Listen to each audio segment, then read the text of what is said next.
This week's element is element 23, providing resources and guidance.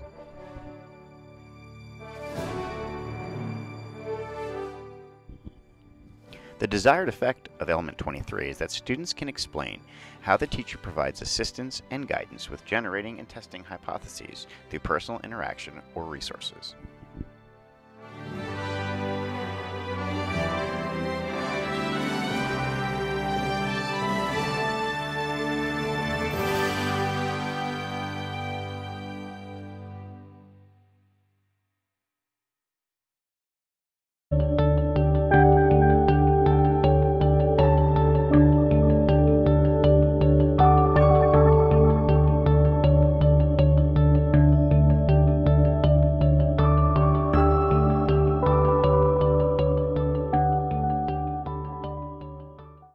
Element 23 addresses resources and guidance teachers provide students in order to engage in cognitively complex tasks.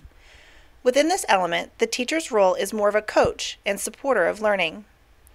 Here are some ways to provide resources and guidance for cognitively complex tasks. Identify students who need extra support and volunteer your help. Create a procedure or sign for students to use to request help. Let students know who you are helping and who you're planning to come to next, if several students need help at the same time. Provide students with access to the library, computers, and internet if needed. Make sure that the resources provided are appropriate for students' level and task. Be proactive about offering resources and guidance by circulating around the room and providing assistance to students.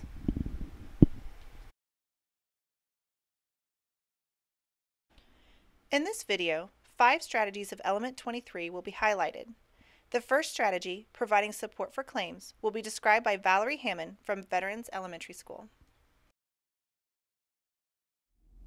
I'm also able to provide resources and guidance for my students in a variety of ways.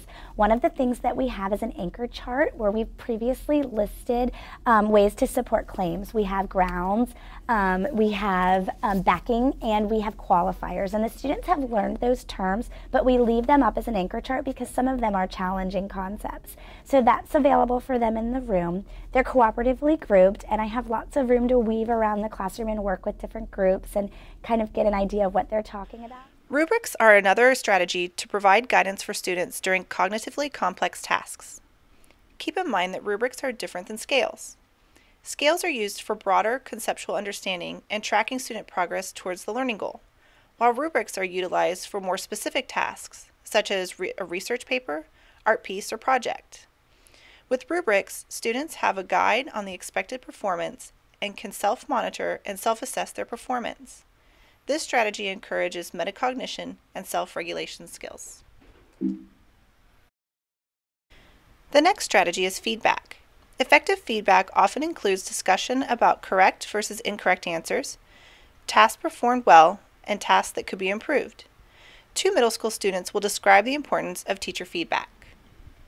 We do projects in class, then when we present them, our teacher will write about our feedback on it and tell us how we can do it better or how we can continue doing it. And for worksheets, sometimes they don't grade them, or they just put a stamp on them or something, and you don't really know what you can do better or learn more about. Yeah, and you can teach other kids about your topic, and you get to learn about other people's topics. So, yeah. Interviewing is another effective strategy within element 23. Students can benefit from periodically engaging in formal and informal interviews conducted by their teacher.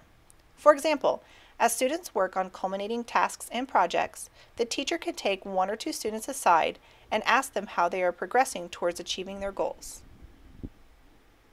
The final strategy that will be illustrated is circulating around the room. By circulating, teachers make themselves available to students who need guidance or resources. Joel Holtree from Denham Oaks Elementary School will discuss how he uses this strategy during a DQ4 lesson. And I'll let them start off and just say, okay, here's your project, go out and take care of business. And it doesn't always go so smoothly, and so I'll quickly find the groups that can do that and can get it done quickly, and then the other groups that maybe need some more teacher assistance, and I'll pop in with that to them and ask them some questions about cooperative learning or about the task wherever they seem to be stuck at. In this video, these 5 strategies were highlighted. However, it's important to remember that there are many others that can be utilized to support students for engaging in cognitively complex tasks.